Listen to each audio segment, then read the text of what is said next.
Brata.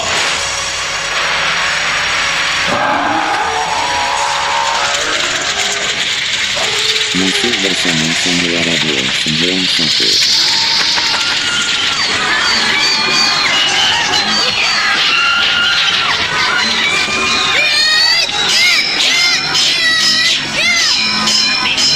Cerita ini ditulis dan diolah oleh Bu Nergis Muriono. Pengarah cerita dan naskah Agung Bahrodi. Ilustrasi musik Hari Sabar. Teknik dan montase Jenny Mumu. Dengan sutradara Ferry Fadli.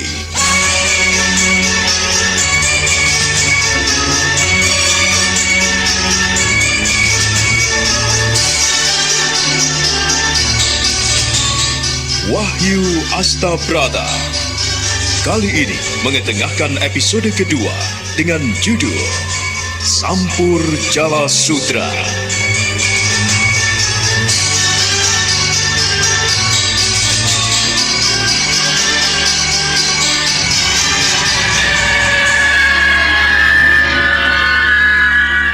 Sukmo, Wulan, dan Doran berada di tanah pekuburan. Mereka duduk bersila di sebelah barat tanah pekuburan. Pusara baru di mana telah dikebumikan seseorang yang telah meninggal itu nampak menghitam karena malam kian pekat. Di langit timur sudah nampak tersembul bulan purnama. Segumpal awan hitam melintas di tiup angin bagaikan tirai hitam yang menyelimuti rembulan. Bulan purnama merah keemasan, bundar sebesar Nyiru, membuat keadaan di tanah pekuburan semakin tintrim, sunyi dan sepi. Ada desir gaib yang muncul di sana.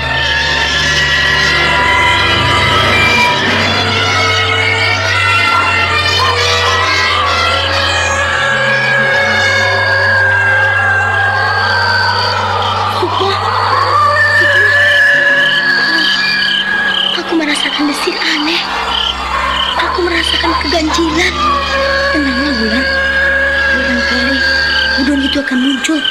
Kau jangan gugup. Mana hantu itu? Artinya sudah muncul. Doran, kau jangan bodoh. Sejak tadi, ku minta kau buka matamu. Kau tidak boleh memejamkan mata. Kalau nanti kau tidak melihat hantu itu, maka kita tidak bisa berhasil.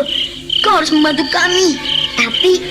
Tapi, aku takut sekali, Sukmo. Sukmo, kau tidak boleh takut. Hantu tidak menakutkan. Dan kau takutkan adalah bayang-bayang semu. Kau boleh takut hanya pada manusia. Hantu tidak akan berani menyentuh tubuh kita. Dan kita akan bergumam melawan hantu itu. Untuk itulah, ku minta kau jangan takut. Bukalah matamu. Tubuhmu menggigil, mengeluarkan keringat dingin seperti ini. Kalau kau tak mau mendengarkan kami, maka usaha kita bisa gagal. Kenapa kau penakut sekali, Doran?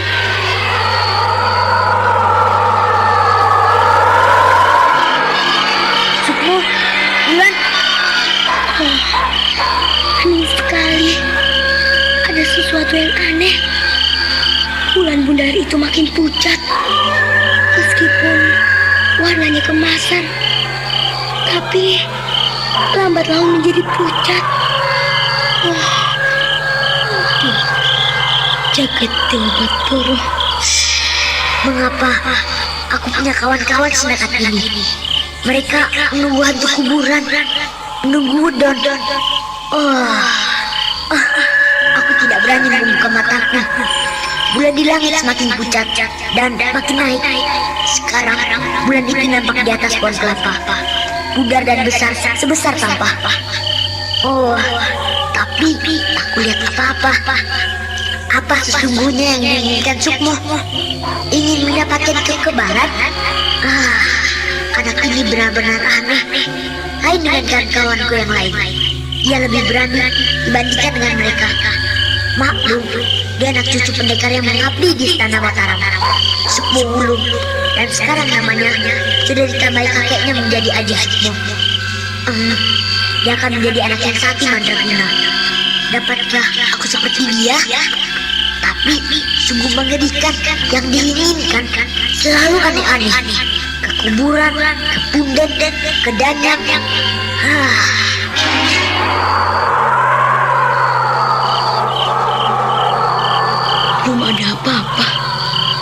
Bulan sudah setinggi pohon kelapa. Sunyi, sepi. Tak ada siapapun di sini kecuali aku dan dua kawanku. Kang Mitro 2 hari yang lalu telah mati. Berarti mayatnya telah membusuk.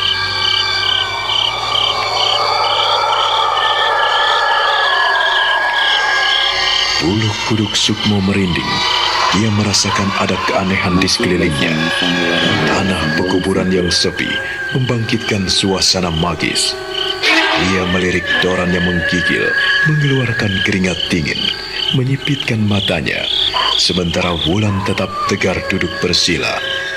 Gadis kecil itu bibirnya komat kamit, seperti melantunkan doa. Niat ingsun golek kabecikan. Niat ingsun jangkepi opo kang dadi tujuane kancaku. Nunggoni wedon kuburan.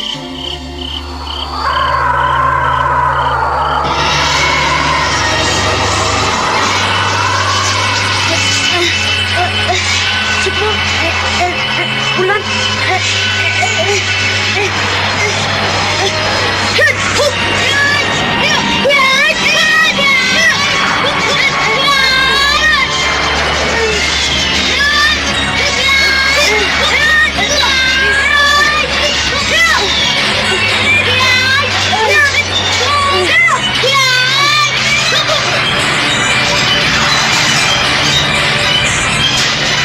Sukmo, Wulan, dan Doran menerjang dan menubruk wedon kuburan.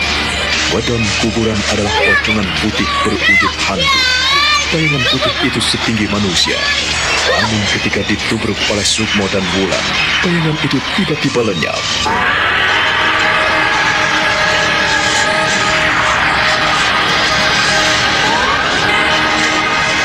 Musuh versi Musuh Muara 2 9 1.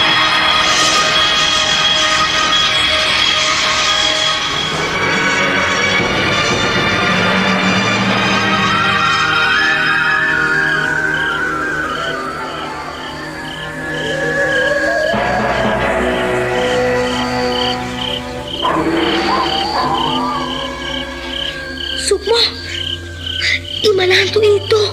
Di mana? Apa yang kau rasakan, Wulan? Setelah kita bergumul dengan hantu itu, apa yang kau rasakan? Baunya tidak sedap. Dadaku terasa sesak.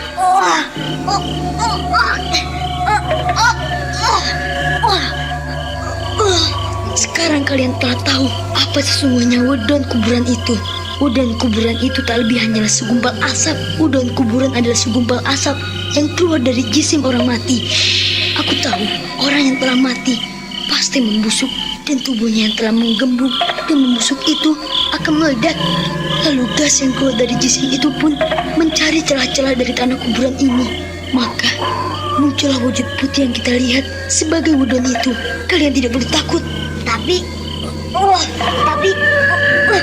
aku mau muntah. Aku mau muntah, Sukmo. Iya, kalau tidak tahan, memang kita bisa muntah. Tetapi gas yang keluar dari wujud wedon itu akan membuat kita kebal terhadap pamor senjata tajam. Senjata sakti macam apapun tidak akan mampu meracuni kita. Sukmo, siapa yang mengajarimu? Kakekku yang telah mengajari hal itu.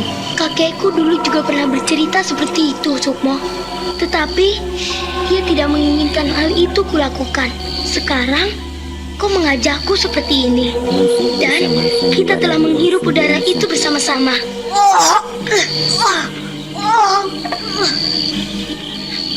Doran tidak apa-apa, bukan? Kenapa kau muntah-muntah seperti itu? Tahanlah, Doran. Kalau kau tidak mau menahannya, kau bisa sakit. Kepalamu bisa meletus. Kau jangan menakut-nakuti aku, Sukmo. Aku benar-benar ingin muntah. Hantu kuburan itu benar-benar mengerikan. Aku sudah menjadi akibat dari apa yang kita lakukan. Kita tidak perlu takut. Kita tidak perlu mundur, Doran. Kalau kau muntah-muntah seperti itu, artinya kau tidak kuat. Lebih bagus muntah-muntah daripada kau sakit. Kalau kau tidak muntah-muntah, kepalamu bisa meletus. Sukmo, benarkah kepalaku bisa meletus? Iya, Kepalamu bisa meletus apabila kau tidak muntah-muntah. Kalau kami tidak muntah-muntah, artinya kami tahan. Wulan dan aku telah kebal terhadap senjata tajam, senjata yang berpamor, sesakti apapun juga, sudah tidak mampu melukai kami. Seandainya kami tertusuk, maka kami bisa menahannya dan bisa mementahkan pamor senjata itu. Sekarang tinggal kau. Kau harus menahannya. Kau harus menahannya, Doran. Bukankah kau ingin menjadi pendekar sakti Mandraguna? Untuk itu, kau jangan cengeng. Baru menghirup udara Wudon saja, kau sudah seperti itu. Tapi aku benar-benar tidak tahan, Sukmo. Aku benar-benar ingin muntah. Aku tidak kuat menahannya. Baunya pengap, baunya tidak sedap, dan aku benar-benar tidak tahan. Kau selalu tidak mau menurut apabila dikasih tahu. Sukmo memintamu untuk menahan, tetapi kau cerewet, dasar penakut dan pengecut. Tahanlah, tahanlah, Doran, tahan. Jangan takut.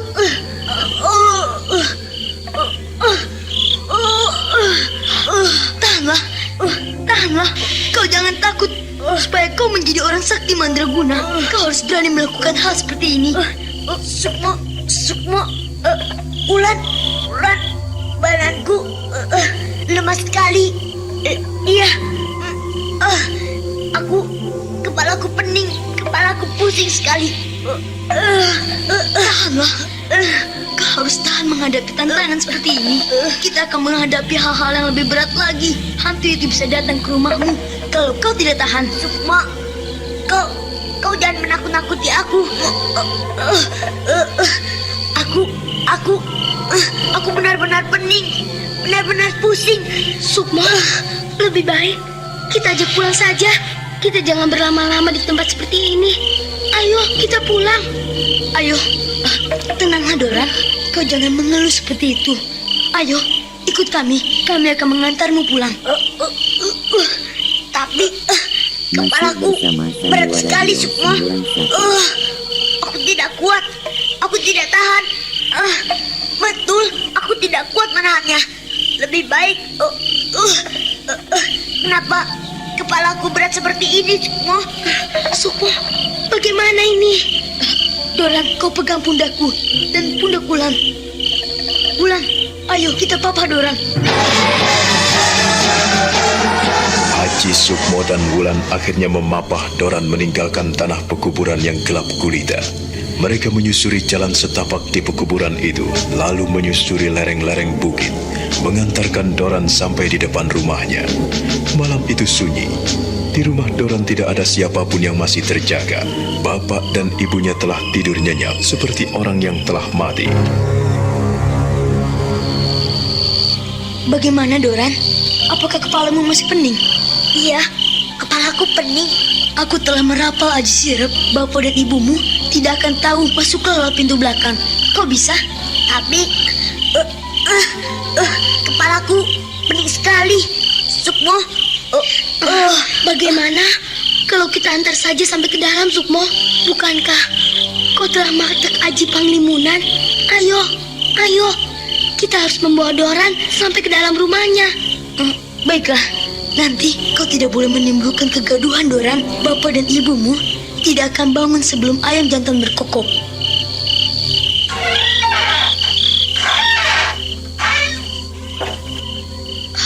Sekarang tidurlah kau. Istirahat. Kau tidur jangan memakai bantal. Ingat itu, supaya kepalamu bisa mendapat aliran darah. Berapa lama aku akan menderita sakit seperti ini, Sukmo? Besok pagi kau akan bangun dengan segar kembali. Kau jangan takut, goblok. Kalau kau benar-benar ingin menjadi seorang pendekar, kau harus benar-benar tabah. Kau tidak boleh cengeng, takut, dan pengecut. Sudah, tidurlah. Ingat yang dikatakan Sukmo. Tidur jangan memakai bantal, tahu? Kalau tidur tidak pakai bantal, nanti kepalaku semakin pening, Sukmo. Kau ini benar-benar bandel dan keras kepala. Lakukan apa yang dikatakan Sukmo. Tidur jangan menggunakan bantal. Titik. Baiklah. Aku akan menuruti nasihatmu, Sukmo. Wulan, terima kasih karena engkau telah menolongku. Sukmo, terima kasih. Aku akan tidur Dan terima kasih karena kalian telah menolongku sampai di rumah. Ingat, nanti setelah kau bangun tidur, pagi-pagi sekali, kau harus mandi di belik. Jangan sampai ada orang yang tahu. Kau harus berendam, sekali-kali menyelam, dan kepalamu masukkan ke dalam air.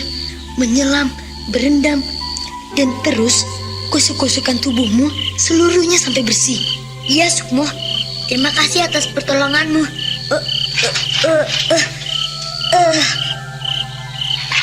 Selamat malam, selamat tidur. Aku pulang, bocah goblok. Terima kasih. Masih bersama Sandiwara Radio 91.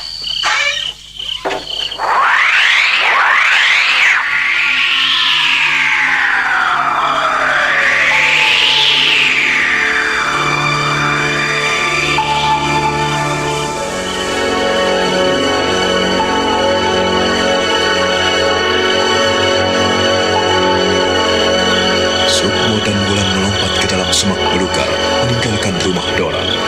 Doran sendiri segera berbaring tanpa menggunakan bantal. Matanya terpejam, tetapi dia tidak bisa tidur. Bayang-bayang hantu kuburan itu semakin dekat dan lekat di pelupuk matanya.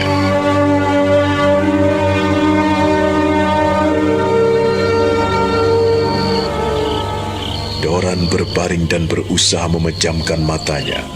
Tetapi bayang-bayang ketakutan masih meliputi dirinya, seolah-olah hantu wedon itu masih di pelupuk matanya. Dia tak tahu mengapa hal itu bisa terjadi dalam hidupnya. Kepalanya masih terasa berat dan pening. Dia mengusap dahinya yang berkeringat. Butir-butir keringat nampak sebesar jagung turun dan membasahi lehernya. Bocah kecil itu tidur tanpa bantal. Sambil melenguh, dia menahan napas.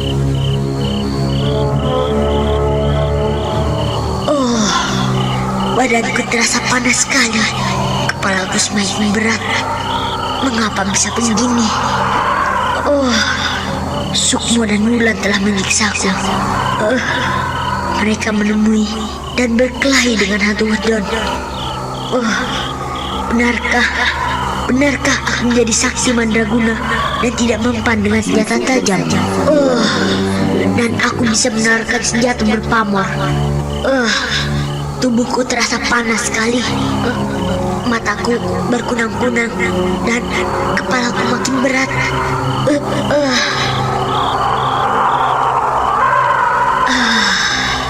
Apakah sebetulnya yang telah terjadi dalam hidupku? Bau anyir dan pengudon itu terasa dekat di hidungku.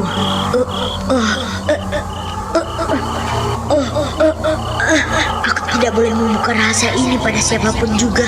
Aku harus menyimpannya rapat-rapat. Kalau Wulan dan Sukmo bisa bertahan menghadapi hantu udon itu, mengapa aku tidak? Tubuhku terasa panas sekali.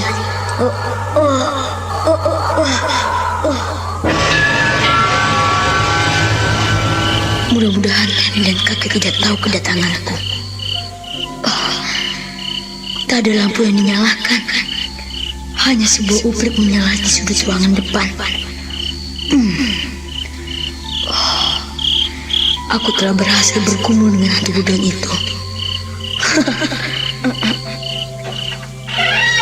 Sukmo?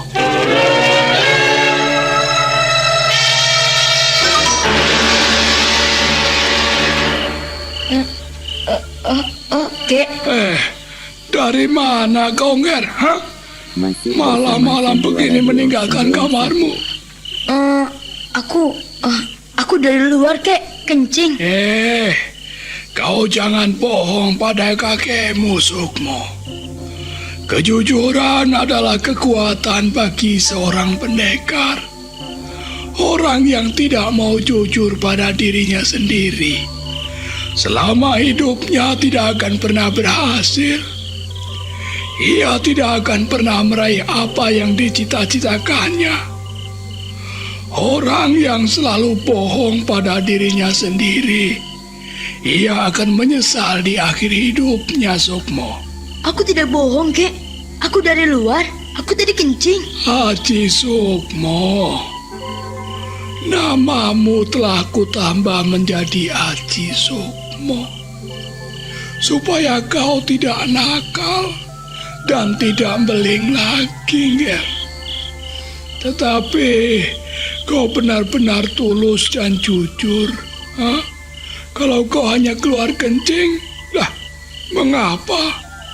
Mengapa kau membaca Aji Sirap?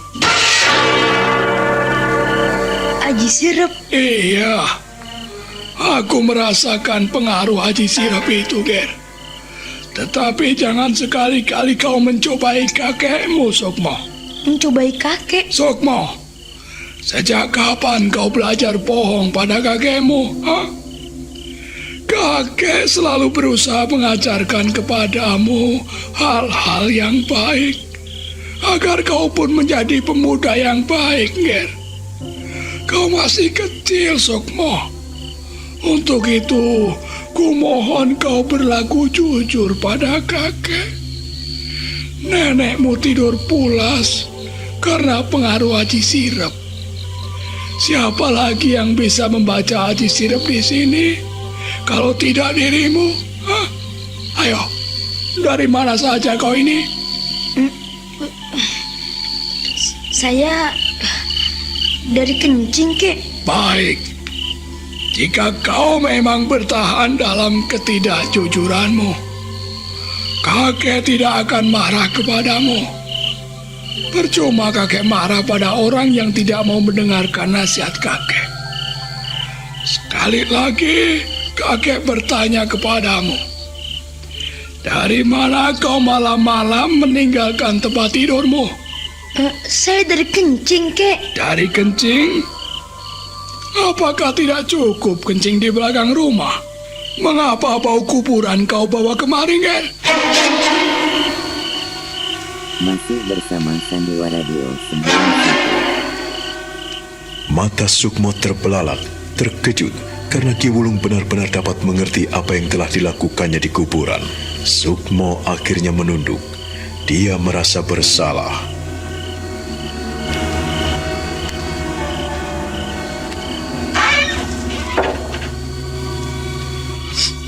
Aku mencium bau mayat di sini, Sukmo.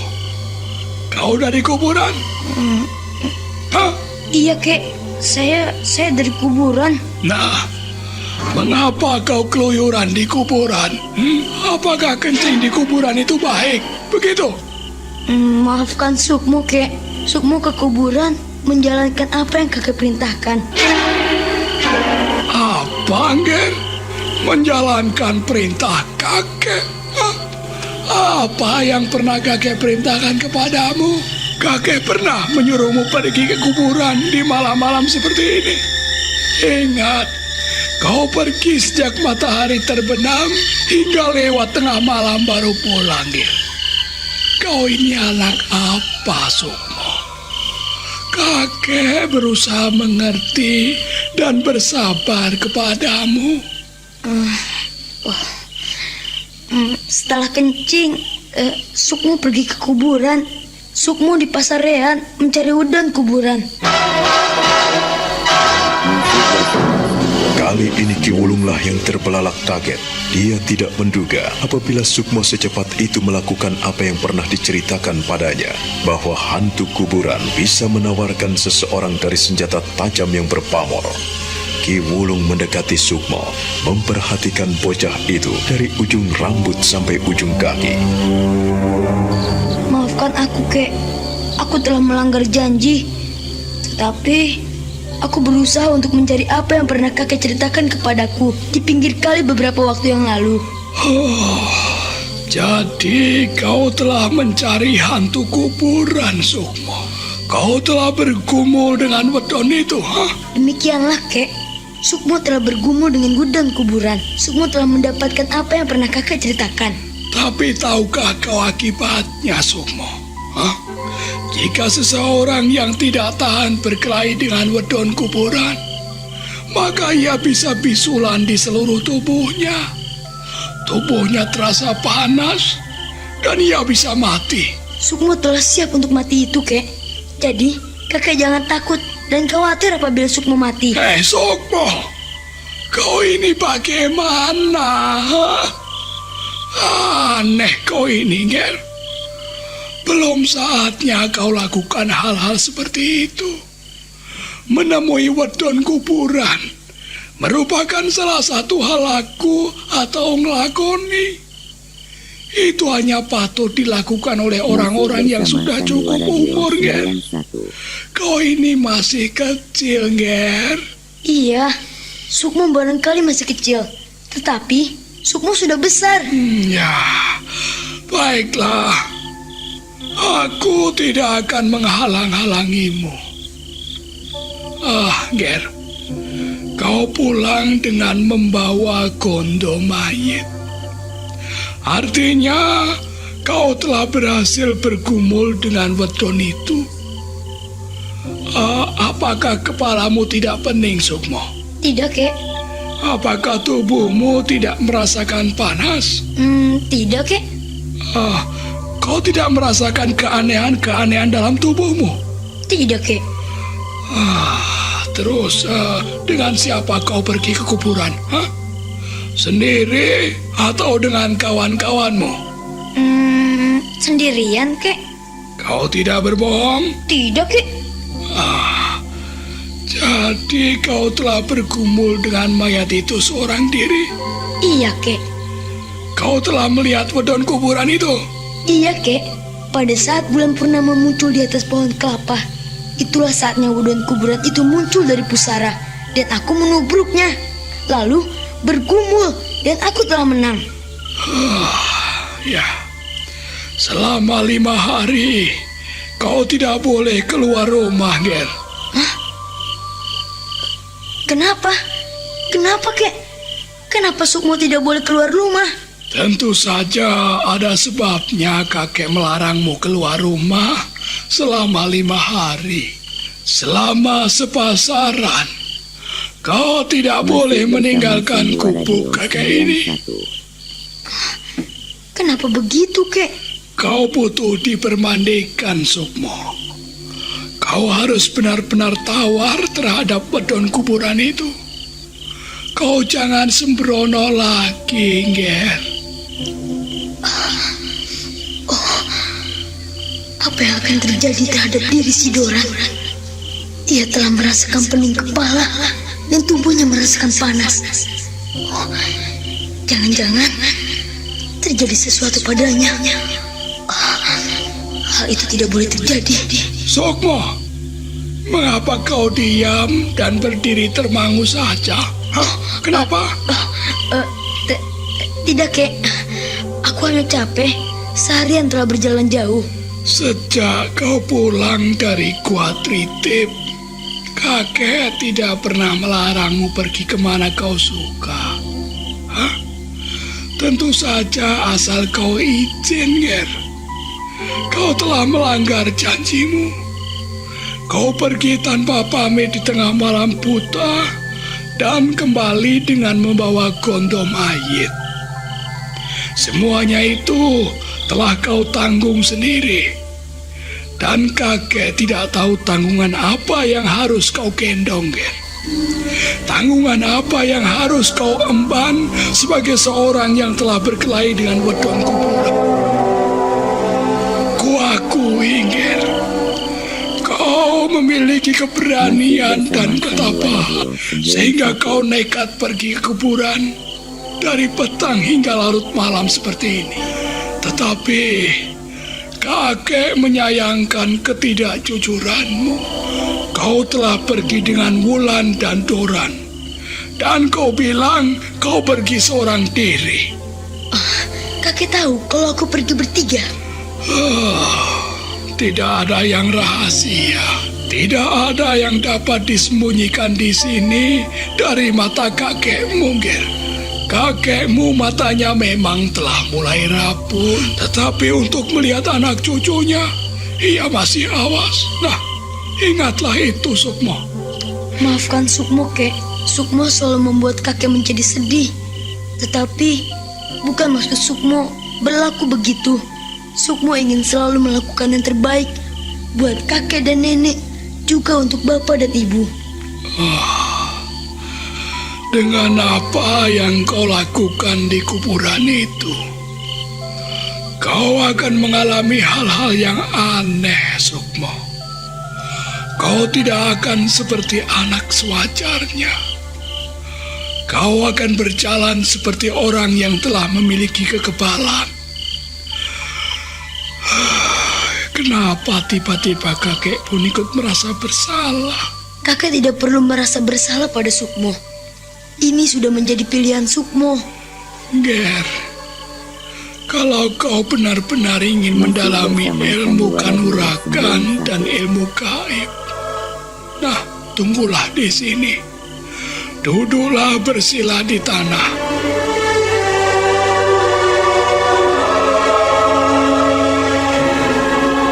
Ki Wulung mencabut sebuah pedang kangkam yang panjangnya sedepa orang dewasa.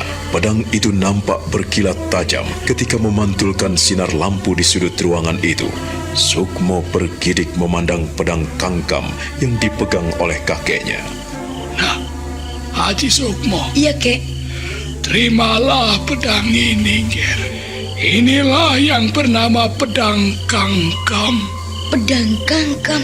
Ya, pedang ini tidak seberapa panjang, Sukmo. Akan tetapi apabila kau cocok memegangnya, maka seorang pun tidak akan tahu jika kau gunakan senjata ini.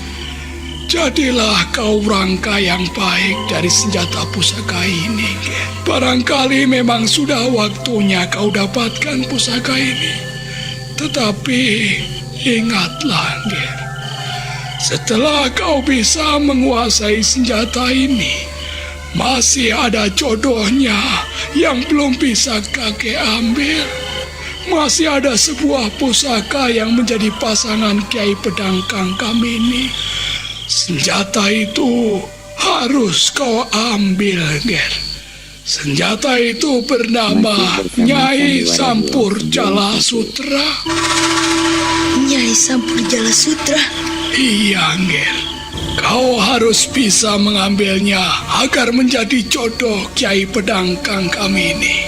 Nah, terimalah, Ger. Dengan tangan gemetar, Haji Sukmo menerima pedang kangkam dari kakeknya. Dia merasakan pedang itu berat sekali, dan dia memperhatikan betapa pedang itu amat tajam. Itu menjadi milikmu, Ger. Terima kasih, Kek. Ya, simpanlah itu baik-baik. Kau akan tahu di mana letak jodoh Kiai Pedang Kangkam itu. Kakek tidak tahu. Letak Nyai Sampur Jala Sutra itu ada di dalam Gua Tratak.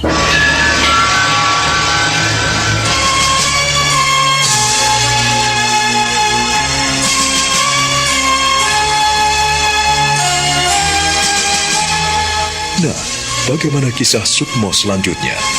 Saudara pendengar, silakan menunggu seri berikutnya dalam serial Wahyu Astabrata ini. Sampai jumpa.